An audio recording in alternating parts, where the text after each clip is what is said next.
नमस्कार, मैं मनीष कुमार वर्मा। इस न्यूज़ में आप लोग को बताएंगे जी किस प्रकार से हेल्थ इंश्योरेंस के बारे में राघव चड्ढा स्पीच दिए पार्लियामेंट में, और रामदास अठवाले का भी स्पीच सुनिए जो स्पीकर उपराष्ट्रपति को भूरी भूरी प्रशंसा की अपने शब्दों में। आइए पहले सुनते हैं राघव चड्ढा हेल्थ इंश्योरेंस के बारे में क्या बोल रहे हैं। सर, आज मैं उस समस्या के बारे में बात करना चाहता हूं जिससे देश का आम इंसान परेशान है। इंश्योरेंस कंपनीज और कुछ प्राइवेट अस्पतालों के बीच एक नेक्सस की वजह से आम आदमी का खतरनाक तरीके से साइलेंट एक्सप्लॉयटेशन हो रहा है। एक आम आदमी सर हर साल अपने खून पसीने की कमाई से हेल्थ इंश्योरेंस का प्रीमियम भरता है और उसे भरोसा होता है कि कोई मुसीबत आने पर इंश्योरेंस कंपनी उसकी सहायता करेगी। लेकिन जब आदमी बीमार होता है या कोई दुर्घटना हो जाती है या जब अस्पताल की जरूरत होती है, तब इस नेक्सस का घिनौना खेल शुरू होता है। कहीं कैशलेस इलाज अचानक मना कर दिया जाता है, कहीं पॉलिसी एक्सक्लूजन कह के क्लेम ही ठुकरा दिया जाता है, महीनों तक फाइल लटकाई जाती है, रिइंबर्समेंट नहीं मिलता।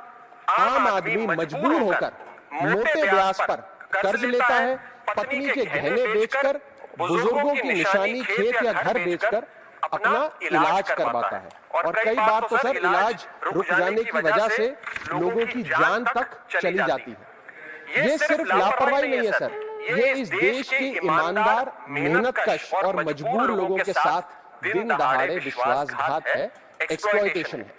ये दुर्भाग्य है कि यहाँ सारी ताकत इंश्योरेंस कंपनीज और प्राइवेट हॉस्पिटल्स के पास है और आम आदमी बेबस है, बेसहारा है।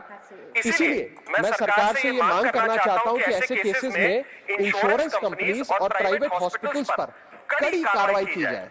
एक समय सीमा के भीतर इंश्योरेंस क्लेम्स की व्यवस्था बने, कैशलेस सेटलमेंट लागू करवाई जाए और इस देश के हर नागरिक को पूरे सम्मान के साथ इलाज मिलने की गारंटी दी जाए।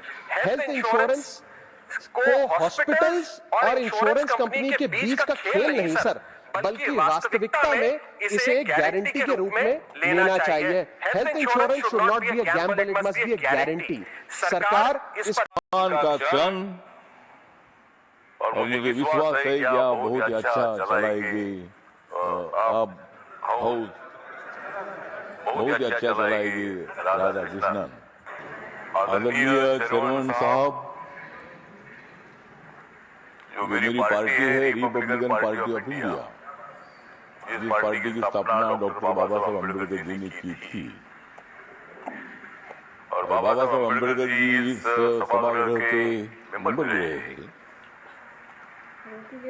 तो आपके बारे में हमें आदर इसलिए है कि 1998 में जब आदरणीय अटल बिहारी वाजपेयी साहब की सरकार थी, तो तमिलनाडु से आप लोकसभा में चुनकर आए थे। 2 बार आप लोकसभा में चुनकर आए थे और मैं भी महाराष्ट्र से 2 बार लोकसभा में चुनकर आया था। लेकिन आप उधर के साइड में थे, मैं इधर, आप इधर के साइड में थे, मैं उधर के साइड में था। मैं कांग्रेस पार्टी के अलायंस में था तब,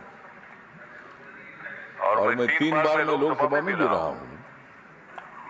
और आज आपके बारे में मुझे आदर इसलिए है कि तब हम अपोजिशन में थे, आप सत्ता में थे, और आपकी और अपनी मुलाकात होती रहती थी। आपका स्वभाव बहुत अच्छा था, आप बहुत बड़ी दिलदार मतलब नेता है, और गरीबों के लिए बहुत बड़ी सहानुभूति रखने वाले आप नेता है। और इसीलिए मतलब आज मुझे लगता है कि आज मेरा बहुत ही खुश है मन, आज मेरा बहुत ही खुश है मन, क्योंकि राज्यसभा के चेयरमैन बन गए हैं पीसी राधा कृष्णन।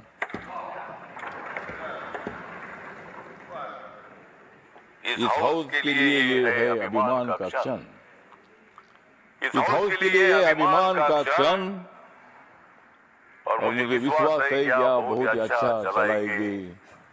आप हाउस बहुत ही अच्छा चलाएगी राधा कृष्णन। तो मतलब आप एक अच्छे आदमी है। महाराष्ट्र में जब आप मतलब राज्यपाल थे, गवर्नर थे। अनेक बार मैंने आपकी भेंट ले ली थी, अनेक बार अनेक विषयों पर मैंने चर्चा की थी। और आपके दिल में मतलब महाराष्ट्र की जो स्लम में रहने वाले लोग हैं, ऐसे स्लम में रहने वाले लोगों को पक्का मकान मिलना चाहिए, न्याय मिलना चाहिए, भूमिका आपकी हमेशा रही है। मुंबई को सुंदर बनाने के लिए एज ए गवर्नर आपने बहुत ही कदम उठाने का काम किया था। और मुंबई में बाबा साहब अम्बेडकर जी का एक बहुत ही बड़ा मेमोरियल बन रहा है, जहाँ बाबा साहब अम्बेडकर जी के स्टैचू की ऊंचाई 350 फीट की है। वहाँ भी आप आकर वहाँ उसके वो काम संग्रह आपने देखा था। और बाबा साहब का स्टैचू जो है, सरदार वल्लभ भाई पटेल जी का स्टैचू तो सबसे ऊंचा है, लेकिन उसके बाद पूरे देश भर में सबसे ऊंचा स्टैचू कौन सा होगा तो बाबा साहब का है। और ये हमारे माननीय नरेंद्र मोदी साहब ने उसका भूमि पूजन भी किया था। और बाबा साहब अम्बेडकर जी का स्टैचू भी बनने जा रहा है, उसका लोकार्पण भी होगा। तो महाराष्ट्र के अनेक प्रश्नों को न्याय देने के लिए आपका बहुत बड़ा योगदान रहा है, और इसीलिए आप मतलब इस हाउस में आए हैं। और मुझे पूरा विश्वास है कि यहाँ मतलब आप जो हाउस चलाने के लिए, वैसा ये हाउस चलाना इतना ज्यादा कठिन नहीं है। लोकसभा में ज्यादा हंगामा होता है, लेकिन यहाँ हंगामा होता है लेकिन थोड़ा थोड़ा होता है। और इस हंगामे को रोकने की जिम्मेदारी आपके ऊपर है। हंगामा होना चाहिए, हंगामा जाकर बाहर करोगे, क्या करना है, मतलब हंगामा करना ही है तो यहाँ मत आइए। अगर हंगामा करना है तो उधर ही बाहर रहिए, या अगर आना है तो यहाँ हंगामा नहीं होना चाहिए, होगा तो थोड़ा थोड़ा होना चाहिए।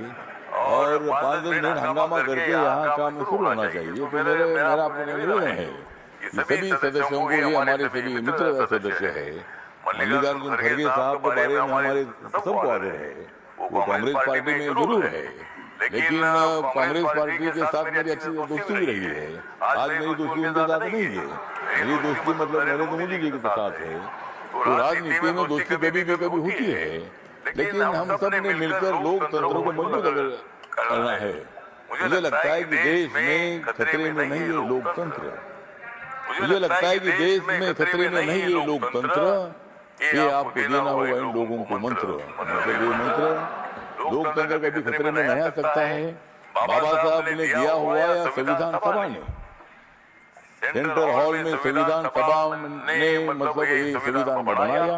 इतना संविधान बनाया कि कुछ लोग बोलते हैं कि अध्यक्ष महोदय, चेयरमैन सर, कि इस देश का नेपाल होगा, इस देश का बांग्लादेश होगा, श्रीलंका होगा। मुझे लगता है कि भारत का श्रीलंका, नेपाल और बांग्लादेश नहीं होगा। हम चाहते हैं कि भाई श्रीलंका, नेपाल और बांग्लादेश का भारत होना चाहिए। मतलब उनको यहाँ कोई ऐसा नहीं हो सकता है, यहाँ ऐसा कोई आंदोलन नहीं हो सकता है। या बहुत आंदोलन हुए, खलिस्तान का आंदोलन हुआ है, किसान आंदोलन 1 साल भर चलता रहा। हमारा महाराष्ट्र में मराठवाड़ा विश्वविद्यालय को बाबा साहब का नाम देने के लिए 17 साल आंदोलन चला है। अनेक लोगों ने आंदोलन किया, सबको अधिकार है। लोकतंत्र में रैली निकालने का अधिकार है, मांग करने का अधिकार है। लेकिन यहाँ जब तक बाबा साहब ने दिया हुआ संविधान है, तब तक अपने देश में इसी तरह का अराजक नहीं तैयार हो सकता है।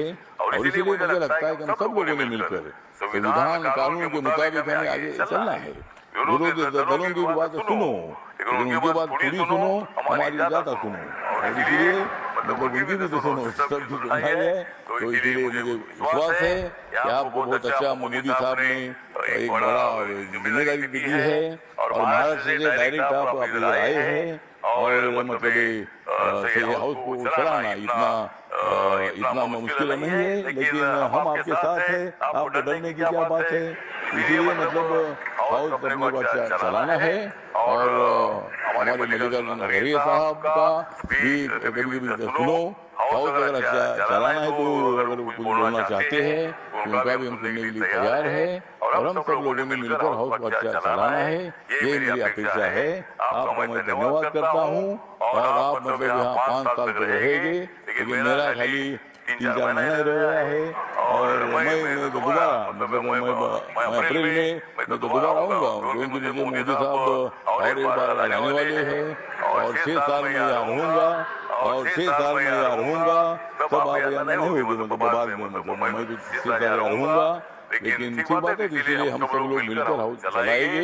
मेरी पार्टी छोटी पार्टी है लेकिन मेरी पार्टी को भी आपको थोड़ा थोड़ा मदद करने की आवश्यकता है और मुझे इसी तरह हम सब लोगों को मुझे विश्वास है कि आप हाउस का सम्मान अच्छा बढ़ाएंगे लेकिन आपस में हम नहीं लड़ाएंगे। मतलब हम सब लोग इधर शांति से काम करेंगे इतना विश्वास करता हूँ। जय भीम, जय भारत, जय राज्यसभा।